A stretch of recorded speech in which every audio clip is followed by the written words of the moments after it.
welcome to Logan Sounds Off, where I talk about books, music, and a whole lot more. I'm your host, Logan Kelly.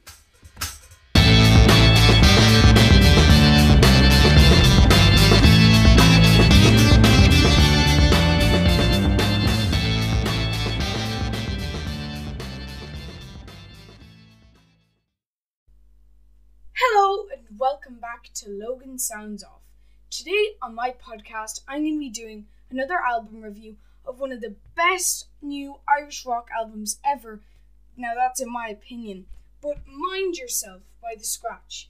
This is a fantastic album and I got this in a really nice format. I got it for Christmas. So first of all, obviously you've got a very nice back here. I really love the way it's presented, and you notice there's actually 3 sides, which is very interesting, but I'll explain that in a second. It came with a signed album cover, like personally signed, and I really like that. I'm not sure are they still being sold, but if you can, I definitely try and get a copy of this. It's really cool, the inlay, but also obviously because of the music. You've got really nice records in here. This one's actually blank. That's what gives you your 3 sides, because one of the sides is actually blank. They did 3 sides on the albums instead of your normal 4 or 2, which is very interesting. Sometimes even 6. But no, very well done. I just really like this album and how it was presented. So just before we get into the actual songs, I just want to give you a couple of facts. The Scratch had been around for a while. I think I got into them when a follower sent in to me Another Round by The Scratch, which was a single, and I reviewed it and I really liked it, and I kept hearing ads for them all over RTE, and I just started to get into them from then on. This was released in 2023, so not too long ago. At the time of recording, this is 2024 by the way, February, but this was released by Sony Music Entertainment, and this isn't The Scratch's debut. They have a couple more albums out, so make sure to check them out before you have a listen to Mind Yourself.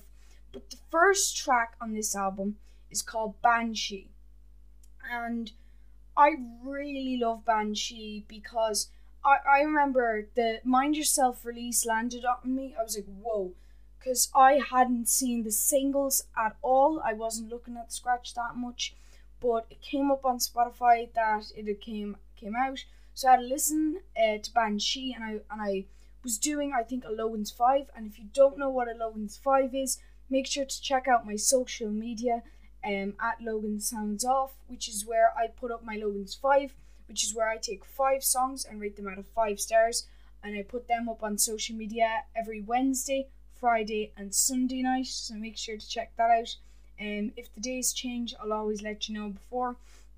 But this song, like its subject, is very powerful, and it's kind of strange, and it's an eerie kind of beginning to Mind Yourself. It was really weird, and this is just I love the shimmering voice at the start. There's a boy and he's going there's a banshee in Kelly's Field, and he has this very thick Dublin accent, so he's speaking about anyways this banshee in Kelly's Field, and he ends up moving on to how the Headless Horseman moved into Kelly's Field, and it's very funny. And then you've got kind of, after that, it's just kind of haunting vocals, and the guitar is really good. They've got these distorted guitar stabs that just play every 4 or 8 bars, and it really keeps you on your toes, and you got these kind of loud, atmospheric, nearly concert sounding drums in the background that are building up, the toms, the snares just all rising and rising and rising, and nearly feeling like they're getting softer to nearly exploding out of your turntable. It's really cool. But Banshee is a really iconic song, and I think if you want to, so the Scratch, actually, I will say this, the Scratch have a kind of signature, not a signature feel, but a signature tone. Their instruments, it's nearly like there's a band actually who I'm gonna shout out, and they're fantastic, They were back up to Queen's Stone Age. They were before Queen's Stone Age at the concert that I went to. If you don't know about that, I got to interview Josh Homme on the last day to the end of his Nero tour, just before he went out onto the stage at the 3 Arena. But there was this band Deep Tan who were playing before them, and I had never heard Deep Tan before, or the band that were also playing, which was the Chats. And both have a very signature tone, but especially Deep Tan. But Deep Tan I really like, but they have nearly a samey vibe to them. They have a very similar tone, but the Scratch have a similar tone, but they change a lot of their songs. I'd say this is the most diverse album I've reviewed so far in 2024. I know I haven't reviewed that many records so far this year, but Mind Yourself is actually very, very diverse. It's a very good album though, and it's very interesting actually, because there's so many different influences there. From there's nearly a punk influence on Blackguard, and there's just so many different pieces, like Trom 1 and Trom 2 nearly feel like they have been coming from traditional Irish music.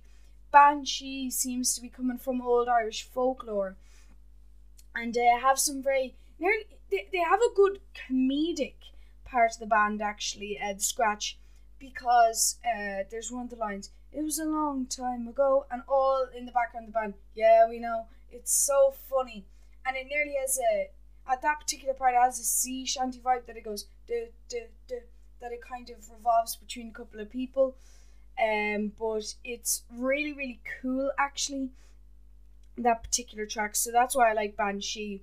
But then you have Cheeky, and I'm not going to say this word, Bastaord, and this is a great track. I mean, this is fantastic for its lyrics. The lyricism in this is hilarious. I'm going to read out a bit of it. Obviously, I'm not going to sing it. I'm going to read it. So I have it here, the lyrics. And it's, "He's got the Gansey and the jean shorts. Wouldn't be the kind of man that's handy at sports. He's got a heart of gold. A ticket never stopped a man from getting bold." So he's very funny. And because of the Dublin accent, he's got a heart of gold, but it has a nearly t sound at the end, so a heart of gold. But just the way he sang it, but it was fantastic, this song, because of that reason. But I especially love my favorite part of this song. Forgetting the lyricism, the drums, which are fantastic on this album, I actually have to say really, really good.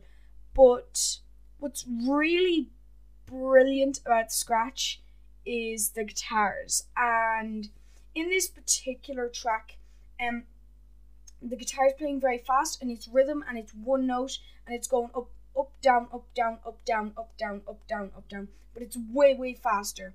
But it nearly gives a rhythm to it, so when Banshee fades out, you got a bit of a gap, and then you go and it's kind of brings you into the song very quickly. It nearly livens you up a little bit. Like Another Round, there's a really good atmosphere to that as well. But I know some of the songs actually, at the end of it, you hear people talking at the end of it, and it's really, really cool. But this gives a good feel to it at the start, or goes straight into it, and I really, really like that. But then your next track is called Hole in the Ground. And Hole in the Ground, this is kind of a melancholy song. Now, I have to say the Scratch are very good at what they do, but this was kind of a melancholy song, not in a bad way, but it was a beautiful track. And it was great to finish side one with a track like this. But it has beautiful instruments, really, really good. And the acoustic guitar in this is fantastic. And the diverse array of different instruments that are in this, it just represents Irish rock in a way undone before. And I would actually treat this as not a song, but a composition, because of how it's actually made. It's just so beautiful. It would be one of my favorite tracks in the album, but in fairness, I actually have a couple of favorite tracks.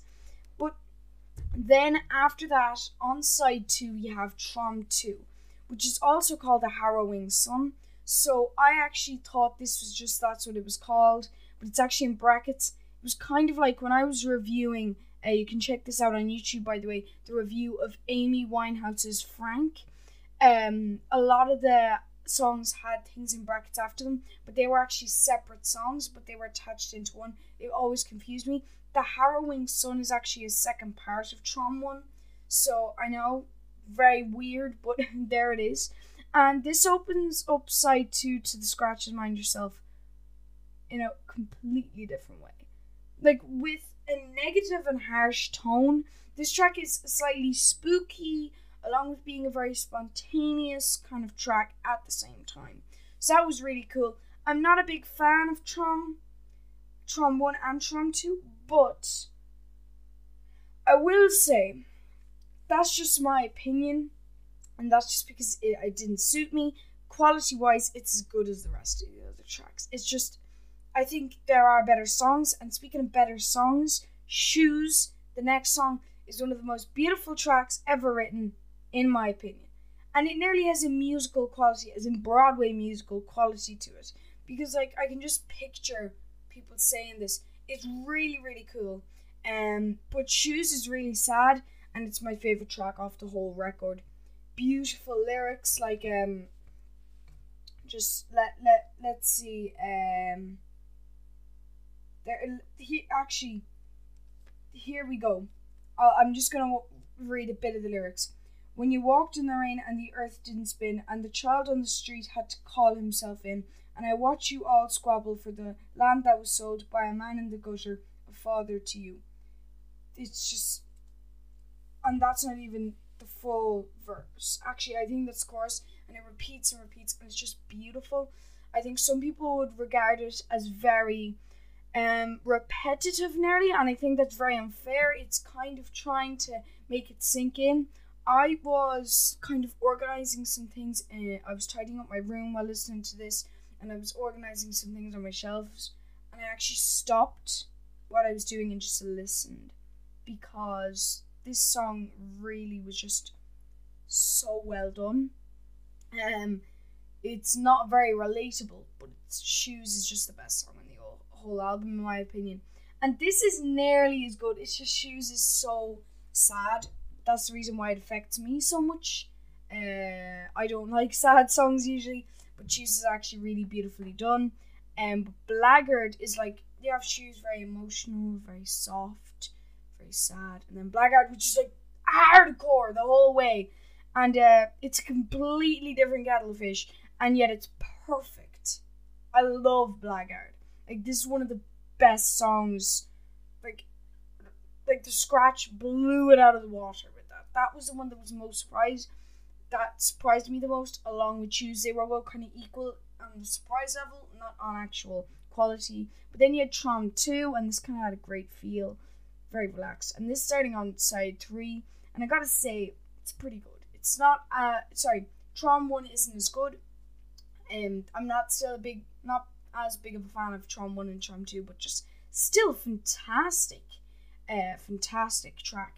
And then you have Cold Eye, which is very good, just not very memorable. This was my least favourite track on the album, but you know, I mean, it's just kind of a bit repetitive. But then you had Pocket Full of Roses, which was a beautiful finish, like really well done, like really perfect finish to the album. You can't make it any better. But I'm going to now say my critiques. I would say some of the songs are a bit repetitive. Not Shoes though, not Shoes. That's perfect. But Cold Eye and the Tron 1 and Tron 2. I'm not even sure if I'm saying that. Is it Trom or is it T-R-O-M? Is it separate? I don't know. But anyways, those tracks, they kind of need to be a bit shorter. But I mean, it only has 9 songs in the album, so you need to be filling in space somewhere. So, look, brilliant album. Loved reviewing it, loved listening to it, and I can't wait to continue to do so. I would say definitely listen to this album. If you want to, make sure to go to my website, and I have links to where you can stream it and watch their videos, and go to their website where you can access all that as well. But if you want a direct link, go straight to my website, logansoundsoff.com. And if you're new to my channel, make sure to subscribe. It's free and it helps out like so much. You won't believe how much one subscriber can change the channel. It's really, really helpful, and every subscriber makes a difference. So make sure to like it if you did like the video. Again, another thing that a lot of people don't do, even if they do like it, but it just really supports so much. And share it.